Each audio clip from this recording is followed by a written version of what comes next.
¿Dónde vienes, chavalina, oliendo a rosa temprana? Seguro que de Piloña, ¿dónde está la floriñata?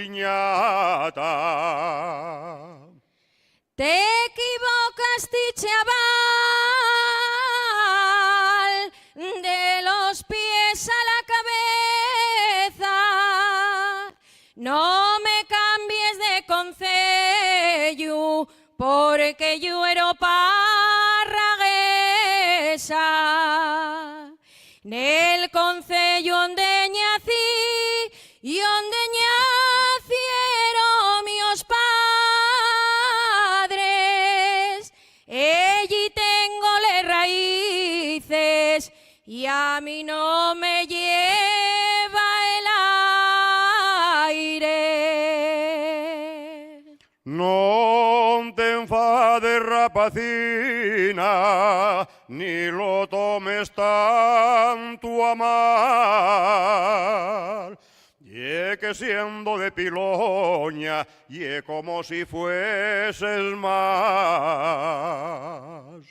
Porque tienes a Santina en la cueva del infiesto y la fiesta de les Ablanes, famosa pel mundo entero.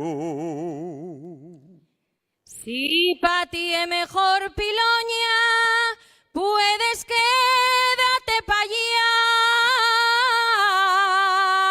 Pa' mí lo mejor ye Parres y no lo cambio por nada. No vamos a reñir nosotros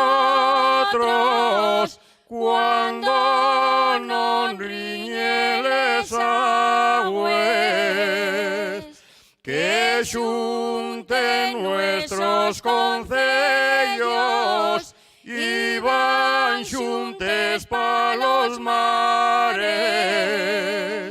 Viva Parres y Piloña, dos concellos asturianos, cada cual con sus encantos y siempre van de la mano.